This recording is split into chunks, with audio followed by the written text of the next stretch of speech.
આજે બાળકોના lunch box માટે એક નવી જ રેસીપી બનાવીશું. એના માટે 1 કપ ઘઉંનો લોટ, મીઠું, તેલ ઉમેરી થોડું પાણી ઉમેરતા જઈને પરોઠાનો લોટ તૈયાર કરી લઈશું. હવે એક બાઉલમાં બટેકાને મેશ કરી લીધા બાદ આપણે મસાલા કરી લઈશું. મીઠું, મરચું, ધાણા જીરું, આમચૂર પાવડર, લીલા મરચાં, ઉપરથી કોથમીર અને ડુંગળીને આપણે ખમણીને ઉમેરી લઈશું. બધા મસાલાને સારી રીતે મિક્સ કરી લઈશું. હવે લુવા પર કોરો લોટ લગાવીને ગોળ રોટલી વણીને રોટલી ઉપર તૈયાર કરેલો મસાલો સારી રીતે પાથરી લઈશું.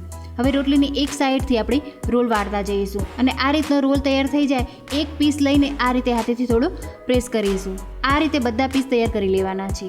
તવી પર તેલ લગાવી બધા પીસને આપણે મૂકી લઈશું. મીડિયમ ફ્લેમ પર આ આલુ પરાઠા બાઇટ્સ એક બાજુ સરસ ક્રિસ્પી થઈ જાય એટલે ફેરવી લઈશું અને બીજી બાજુ થવા દઈશું. બંને બાજુ સરસ ક્રિસ્પી થઈ જાય એટલે બહાર લઈ ઠંડા થઈ જાય એટલે લંચ બોક્સમાં મૂકી સાથે તમે તમારી મનપસંદ ફ્રૂટ્સ મૂકી શકો છો અને મારી ચેનલને સબસ્ક્રાઈબ કરી દેજો. Thank you.